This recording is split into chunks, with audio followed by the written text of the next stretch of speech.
Hello and welcome to episode 4 of the Meeples Miniatures Miniature Review Show. In this episode I'm looking at another blister pack from Warlord Games, another pack from their Pike Shotte Range. This is their Mortar Crew. Now the Mortar is one of 4 different artillery pieces that Warlord have produced for their Pike Shotte Range, and I would suggest that this is probably the least useful of the artillery pieces that have been produced, primarily because the mortar was used in sieges and wasn't actually found on the battlefield on very many occasions. But let's have a look and see what you get with this model. As you can see, it's a fairly packed blister pack. There's a lot of stuff in it.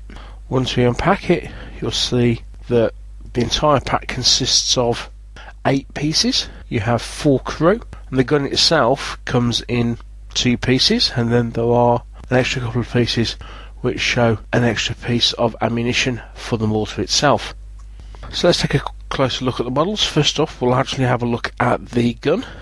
Here you see a couple of pictures showing the level of detail. As you can see, the carriage itself is very finely detailed. You can see the individual planks of wood. It's pretty well cast, very solid piece of metal.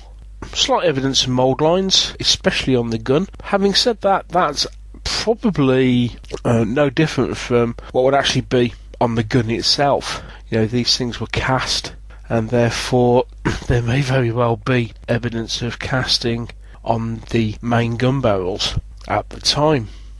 So the gun itself is quite nice. Let's then have a look at the crew. First off, we have the commander, shown here with a nice telescope, a fairly outlandish sabre. This is quite a well cast and detailed model, as seems to be the fashion at the time. Lots of facial hair, but a finely detailed figure, lots to bring out. Then we have the loader with the ramrod, one of the plainer figures in this particular pack. Not a great deal to say about this actually. And then we have the guy whose job it was to clean the muzzle out after the shot had fired. Don't ask me what this guy's called, I can't remember. Again, a fairly simple sculpt, definitely less ornate than the officer. And finally we have the crew member whose job it is to actually prime the cannon, light the fuse and fire the weapon. Again, as with the other 3 crew members, a much simpler, plainer sculpt this one. It doesn't mean it's any less well done, but there's far less detailing on these models than, say, on the officer. Now for me, this pack is not without its issues. Let's take a closer look at some of them. First off, there are a few issues of flash, the most obvious being actually where you'd expect, which is in the gap of the arms of the officer. This is quite a messy part of the casting, to be honest. You can just about see here, but there is evidence of flash the whole way round this particular section, so you're going to have to be a little bit careful in cleaning all this up. As you can see, there's quite a pronounced mould line down this particular model, down the length of the telescope and up over the hat. So some careful cleaning will be required in order to get a good finish out of this model. And I think these problems are indicative of a wider problem with this set, and maybe with Warlord's metals in general as far as this particular range is concerned. Again, it's reflected in the loader. You can see here we've got some rather unusual and large bits of flash appearing on various bits of the models. This on the head of the rammer that the gunner is using is quite unsightly and actually completely distorts the entire model. That's going to take quite a bit of careful cleaning in order to make sure that the model actually looks the way it's supposed to. It's a bit of a shame really. I mean, these are new models, and already seems like there's a bit of an issue when it comes down to this particular mould. In addition to that, there is a more major problem I foresee. It's especially in this particular pack that it becomes apparent. As you can see from this particular figure, the staff which this guy is using to fire the weapon has quite a bad kink in it.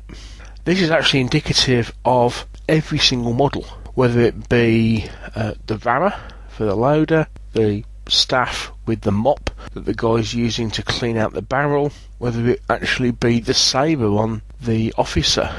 They all tend to stick out a lot from the model, and I've had to bend everyone back into place. Why? Because the model alloy that's used in this particular set seems to be very, very soft. It's very easily manuable by hand, and I think it's going to take a bit of care to actually bend things back into place so that everything will look right once you actually get it all ready to paint up. Why do I say this? Well, basically, it's a blister pack, therefore the figures are going to be knocking around against each other. And there are a lot of long, thin extremities to get bent out of shape. And again, once the model's painted, I think this is a weakness you've got to be careful of when you're storing and gaming with the model. They're actually quite delicate in a lot of ways. It's interesting comparing these figures to something like the muskets from the British Line Troopers from Alban that I reviewed a couple of shows ago.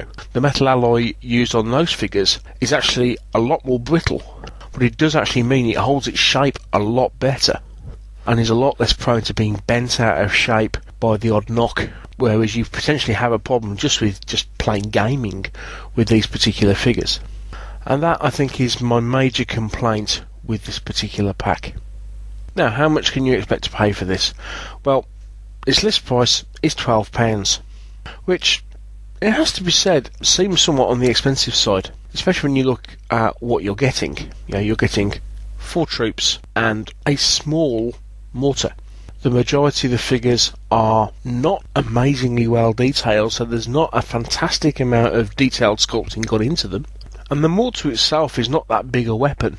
I'd suggest that maybe that's equivalent to maybe 1 or 2 more figures as far as the actual metal content is concerned, and certainly not as complicated to sculpt.